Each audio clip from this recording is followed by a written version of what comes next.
السلام علیکم ملګرو. غیر مسلم یو سوچ وکړو، یو پلان یې تیار کړو چې مسلمانان به موږ څنګه دیونه به جنګ ګټو، دیو به څنګه زوال طرف ته ځي ملګرو. نو هغوی یو سوچ وکړو، یو پلان یې تیار کړو ملګرو، چې هغه وویل چې کله د ماسخوتن لمونځ وي نو تاسو ګورئ چې د ماسخوتن په لمونځ کې او د سهار په لمونځ کې کسان یو شان دي که نه. چې هغه ورغلل که نه وایي کتل نو ماسخوتن او په سهار په لمونځ کې ډېره زیاته ګڼه وه که نه.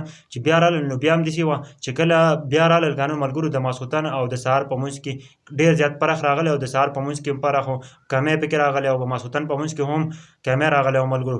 نو هغه اوس وویل چې اوس مسلمانان زوال طرف ته روان دي، اوس څه کوئ؟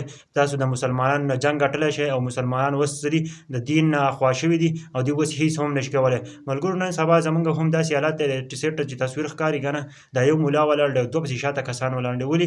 چې هغه د دې وجه ده چې زموږ بیخي په کورونو کې پراته یو، خو لیکن لمونځ له نه ځو، نه جومات ته ځو. دوه درې کسان صرف جمع باندې ولاړ دي. د دې ویډیو مقصد داسې دی چې تاسو هم جومات ته ځئ، ځکه چې جوماتونه بیخي شل شول او زموږ د زوال وجه دا ده چې موږ جومات ته نه ځو، لمونځ له نه ځو. چې کله موږ لمونځ نه کوو نو موږ به ډېر زیات ناکام وو. که تاسو سوچ وکئ نو کافران ډېر زیات اوس کامیاب دي، ځکه چې هغه په قرآن باندې او د حضرت محمد صلی الله علیه وسلم په سنتو باندې عمل کوي.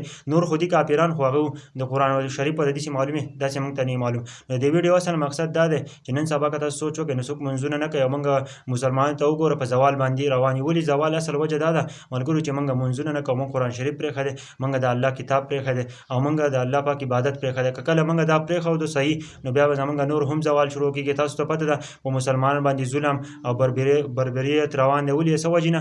ځکه چې زموږ نن د دین پرېښی دی او خپل چې دین څوک پرېږدي نو که نه هغه زوال طرف ته ځي. تاسو ته ما د کافرانو دا پلان ته ووایو که نه چې کافرانو یو داسې پلان تیار کړی او داسې خبره کوله، که چېرته په سهار او په ماښام ماسخوتن په لمونځ کې کمی راغی نو تاسو بیا مسلمانان زوال طرف ته روان دي او تاسو د هغه مقابله کولی شئ.